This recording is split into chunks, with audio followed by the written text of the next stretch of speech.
Hello, everyone. I want to offer you a health tip that is a little bit abstract today, but something that I think is vitally important for anyone who is pursuing a healthy lifestyle. So this morning, I was talking with my husband. I was making him some protein pancakes, and he said, or I said to him, because he's been sick the last couple of days, he got food poisoning. I said, if I may offer something for you, darling, I noticed that I don't think you're someone who really is good at self-care. And I was like kind of nervous to say that because it's quite the accusation to make to somebody, right? Especially someone you love. But because I love him, I was calling him out. And he said to me, what do you mean? And I was like, well, I think that sometimes you don't listen to what your body is telling you, but I don't think that you're purposely ignoring it. I think that, like most people, you don't know how to listen to what your body actually wants, including because I was noticing when he was sick, I was the one who was initiating to him, like, hey, you should probably have this. Hey, you should probably do this. Hey, things that I feel because I have a very, in tune relationship with my body that I would know my body would need or want. And I think it's natural for bodies to want hydration and things like that.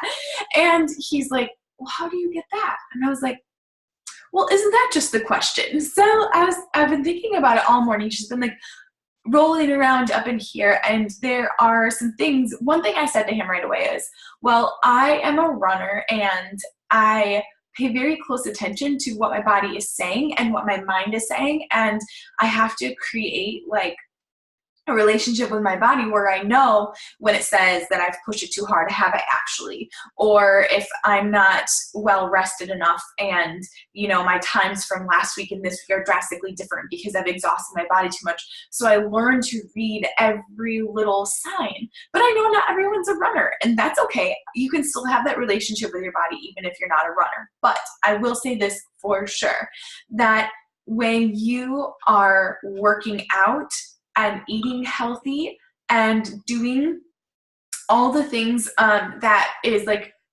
considered normal when you're taking care of your body, bodies need to be fed and exercised and spoke kindly to, then you kind of develop that. So what I want to offer is this, that if you are someone who does not know how to read what your body's really wanting, ask yourself a few questions. So one, when you experience discomfort in your life, whether it's emotional or physical or any kind of discomfort, like relational, what is the first thing that you normally do?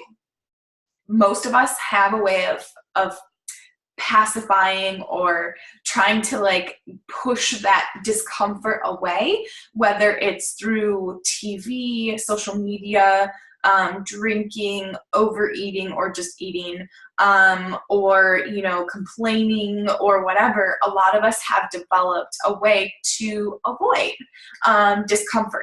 And I think by avoiding discomfort, we really lose touch with what we need, even emotionally. And I know for some of you, this may sound very woo-woo, but let me give you an example of how healthier habits can actually help you help your body and your mind and your spirit. So I'm a Christian, so one thing that I would say is if I'm experiencing relational or emotional discomfort, the thing that I should go to first, and that I don't always go to first, if I'm being completely honest, is prayer, a time of reflection and prayer. I also love to write. So I'm looking right here, I have this notebook and it's just full of all kinds of writing and ideas and brainstorming and little bits of memories that pop up that are very uncomfortable or very difficult emotionally for me. I'll write them down. It's very soothing. And then it gives me time, when we do that, when we pray, when we write, when we reflect, some people meditate, it gives you time to check in with yourself, right? Another thing though is okay, maybe you're not just going to jump right in and get prayerful and emotionally touchy-feely with yourself. So why don't you go out for a run or press play on a workout in your living room, or, go push some weights at the gym, whatever your thing is, because again, it gives us this place in our mind and in our life where we aren't distracting with things that have outside influence necessarily, like social media, like television, all those things that we normally go to. We're like completely inward in those moments. When I'm running, I'm like, I have all of my thoughts are very present with me.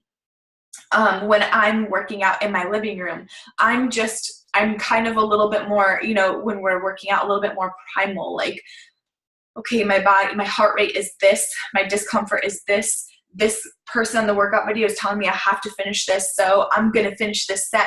And I push through a barrier, whether I'm running or working out in my living room, I'm pushing through a barrier that gives me more strength.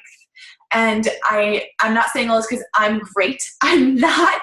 I have my explosive moments too. I have my moments where I did not practice proper self-care, and it shows, right? We all have that. We're human.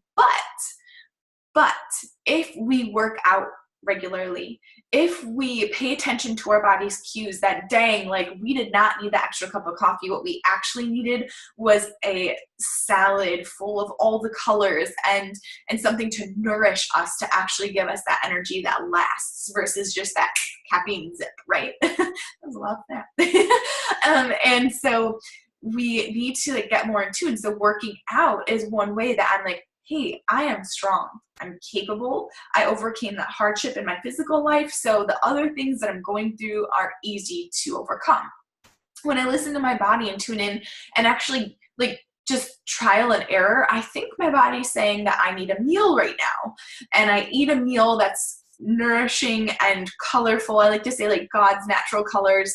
And I feel better, like my mind is settled after that, and I have energy to last through my day. Then I'm learning, right?